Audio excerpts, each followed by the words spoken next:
actually didn't happen to me, but it's probably one of the most fascinating stories that I've ever heard. And it was on an elephant safari in Zimbabwe.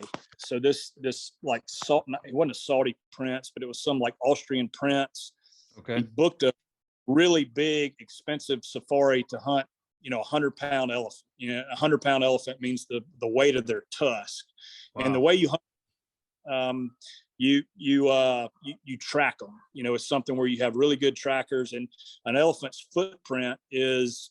I hunted professionally in Africa for 7 years, so that's kind of how I know this stuff. But their footprint is very similar to a fingerprint. They're all unique, and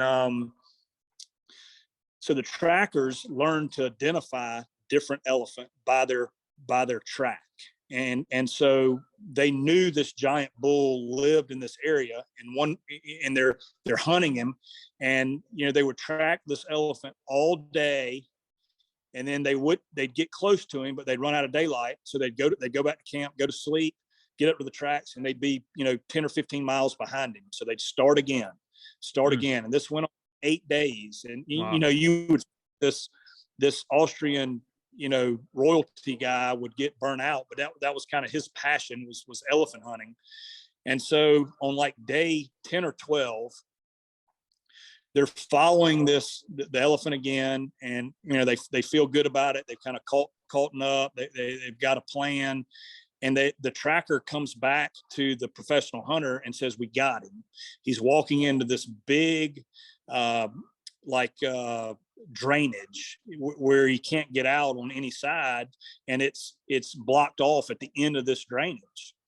And he said, "We got him. He's going to be in this drainage because he can't get out. He has to come back through us to get out, and there are no tracks coming out, so he's in here." And so they let the Austrian guy know this. They start tracking. They get in there. All of a sudden, the trackers start getting really nervous.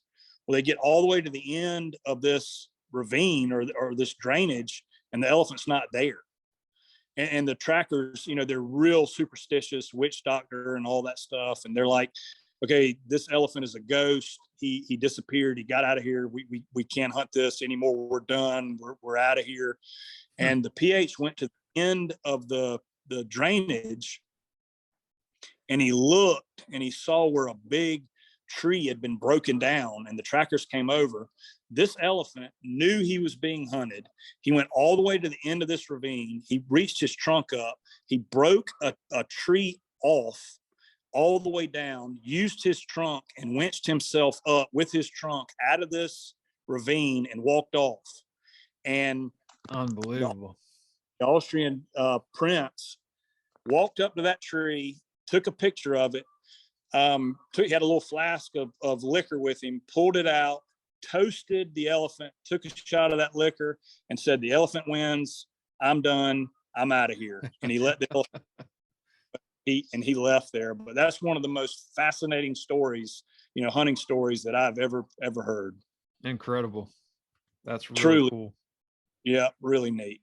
It's amazing, these animals that we chase around all over the place, and sometimes we assign too much intelligence to them, but I think they deserve a lot of it sometimes too, doing things like that to us.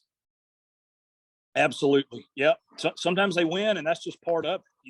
That's part of the process, and normally they win, right? I mean, normally they win. I mean, I've locked horns with quite a few of them that have gotten away, and that's just part of it. But and that's what lights the fire and drives you even more. Yeah, we wouldn't have it any other way. Got to keep it tipped in their favor, and keeps the drive going, no doubt.